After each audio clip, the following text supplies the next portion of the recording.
இன்னைக்கு நான் சொல்ல போற மாதாவை பத்தி நீங்க கேட்டிருக்க வாய்ப்பே கிடையாது. ஏன்னா நான் ரிசர்ச் பண்ணும்பொழுது எனக்கு ரொம்ப ரொம்ப புதுசா இருந்தது, டிஃப்ரெண்டா இருந்துச்சு. யாருன்னு தானே நீங்க நினைக்கிறீங்க?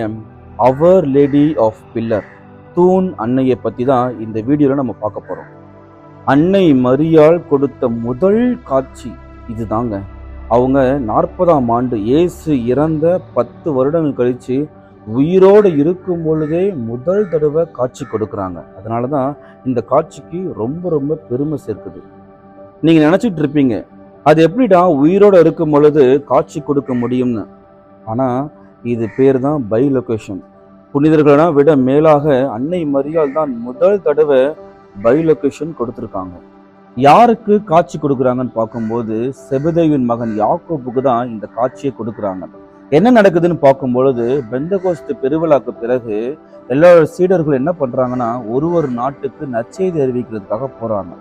செபதேயுவின் மகன் யாக்கோபு எங்க போறாருன்னு பார்க்கும்போது ஸ்பெயின் நாட்டுக்கு போறாரு.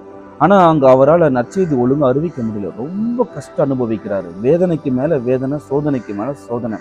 அதனால ஒரு கட்டத்துல என்னால முடியாதுன்னு சொல்லிட்டு சோர்ந்து போய் உட்கார்ந்துடுறாரு. அந்த நேரத்துல தான் ஒரு தூண் மேல அன்னை மரியாள் காட்சி கொடுக்குறாங்க. எப்படி காட்சி கொடுக்குறாங்கன்னு பார்க்கும்பொழுது அன்னை மரியாள் உடலோடும் ஆன்மாவோடும் அவங்களுடைய பக்கத்துல 2 வானத்துதர்களோடு சேர்ந்து காட்சி கொடுக்குறாங்க.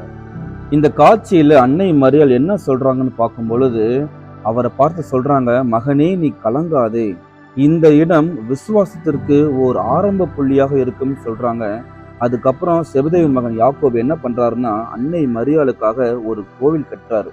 அந்த ஆலயம் தான் அன்னை மரியாளுக்கென்று கட்டப்பட்ட முதல் ஆலயமாக இருக்குது. நீங்க நினைக்கலாம், எதுக்காக பில்லர் மேல காட்சி கொடுத்தாங்கன்னு சொல்லிட்டு.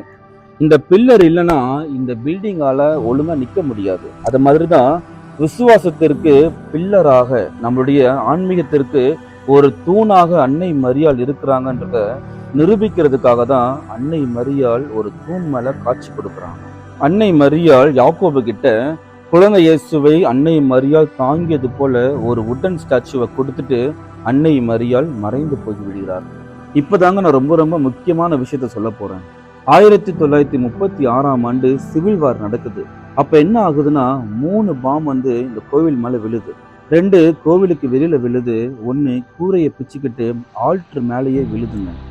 என்ன நடக்குதுன்னா இந்த 3 பாம்புமே வெடிக்காம ரொம்ப அமைதியா இருக்குது. வீரியம் நிறைந்த இந்த பாம்பை என்ன பண்றாங்கன்னா அதுக்கப்புறம் தான் செயலிழக்க செய்யறாங்க. இதனால தாங்க அன்னை மரியாளை அவர் லேடி ஆஃப் பில்லர்னு சொல்றாங்க. நம்மளுடைய ஒவ்வொருத்தருடைய விசுவாசத்திற்கும் அன்னை மரியாள் ஒரு தூணாக எப்பவுமே